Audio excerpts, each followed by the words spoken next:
Another free will video, but I am hopeful. This might be the last of the year anyway. Won't promise anything, no point in limiting my will by making a promise I won't keep. You know, it's this is a response, I guess, basically to Matt's video, which, yeah, I didn't, you know, right over my head or whatever, right past me on the side or something. Yeah, I didn't get much of that. I would argue, let's just do through some mechanics. You know, you talked a little bit about brain synapses, and it's not the same as a computer and all this stuff. Synapses are very much like a transistor. And a transistor is very much a part of what makes a computer work. I mean, that's basically the component part of a that's how they measure you know, a central processing unit. Its power is basically by how many transistors it's duplicating on the piece of silicone, you know, and they're up, and of course, into the millions now or whatever of transistors. And it's a switching device. That's all it is. And basically the idea is that you have a stream of electron flow, and you have an influence, and the influence regulates the stream. And so it can either stop the stream altogether, turn the stream on all the way, or it can regulate and diminish the stream, or you know, by percentage. And so that to me is basically how a synapse works. It's the chemicals in the gap decide how conductive the synapse will be, whether the electricity will go through or whether it won't go through, whether it's going to be strong or whether it'll be weak. And that is a transistor, basically.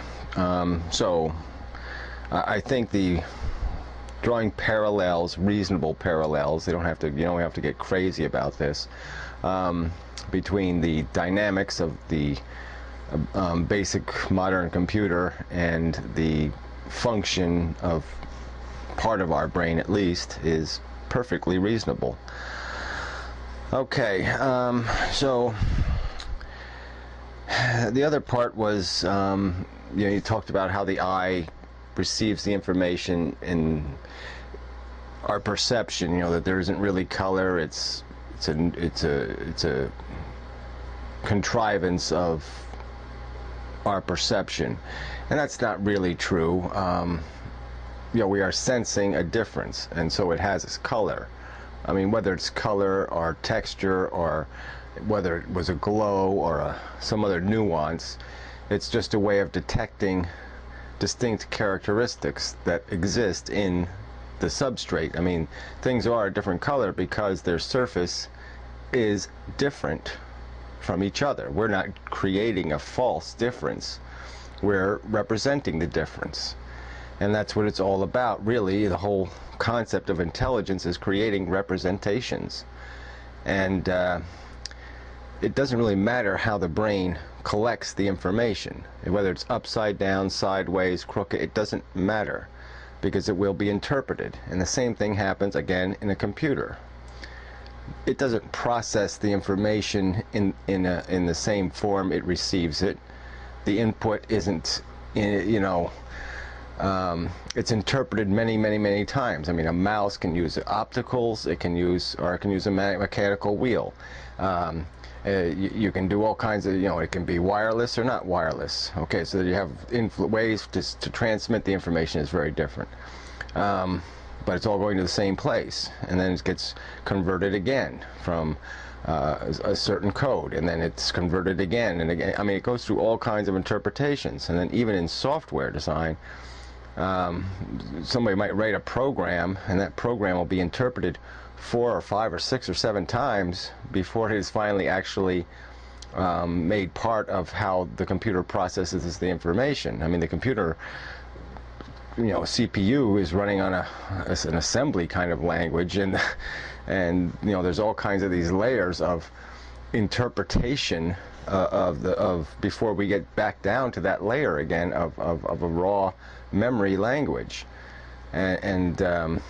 So there's no there's the same parallel again with computers and the human brain, in that there's interpretation is taking place, layers of interpretation, but the symbolism and the representation always remains consistent. And that's what I think is important to the whole free will argument, is that you have all these layers of interpretation. Obviously there's no randomness or nonsense in this structure, or the information would be destroyed like it is destroyed by the limits of human storytelling or something, where the story ends up getting completely bastardized by the time you go through 10 people.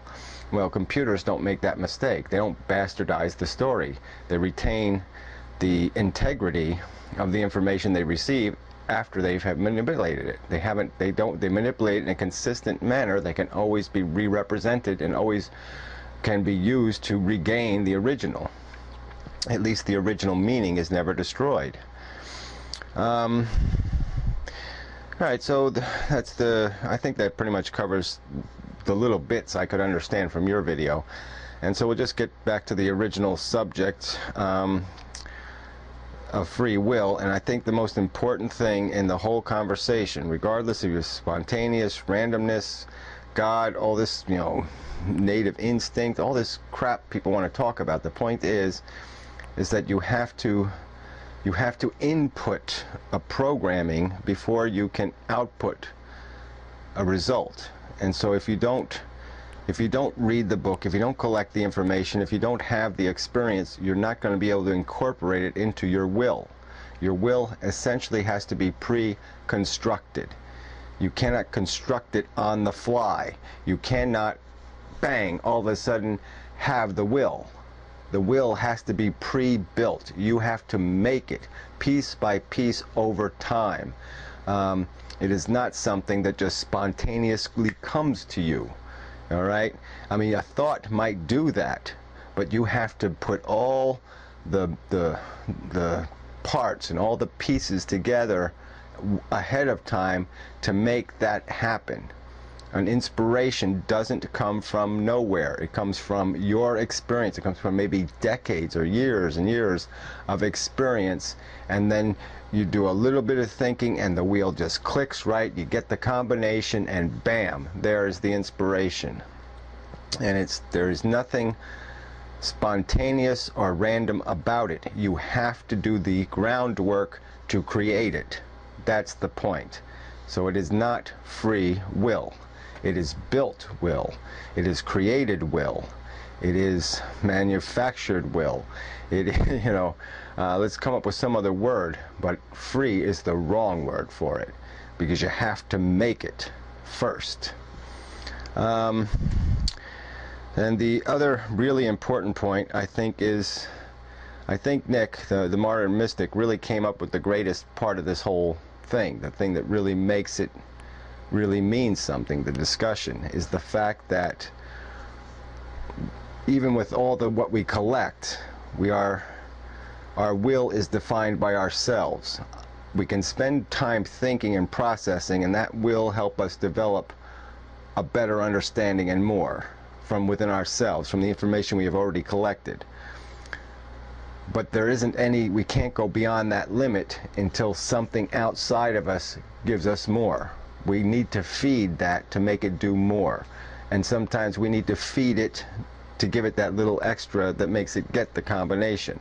I mean, maybe it has enough pieces, but it needs a catalyst. It needs something. It needs a little some kind of thing that'll throw things around, mix them up a little in just the right way so the right answer can come out. And so I think his point that other people have more power to influence our will than we ourselves do is really important. I mean, we really have to have the exposure and the experience. I mean, I wouldn't be making this video if I thought will could just rise out of people. Obviously, I think I have to influence it. Like, I have to try to inspire it in you. I have to try to convey the idea before it's going to just pop out of you. I mean, if I had the hope it would just pop out of you, then I wouldn't bother with the conversation. The conversation is intended to provoke it in you, to inspire it, to provide the catalyst that'll make it come to realization inside of you. And so it works, like I said, it's a two-way thing. We attempt to inspire others, and others will indirectly inspire us, or very directly, because we will watch each other, or I'll watch somebody else, and they will say something, and then bam, it'll click something. And so, you know, and like I said, Nick was the one that made me realize this, because I never really thought of it that way. I really never thought about that I am confined to what I have, and that really I can't do anything more than what I have. So there's got to be, you know, if I want to go further, it's likely I have to have influence from somebody else to make me go further. Or make me see something another way. Like I said, there's still that idea that I could just sit around all day and meditate, just think, and I might be able to do a lot of good processing that way, and come up with some new stuff, some better will. Wow, good time to quit. A spontaneous event.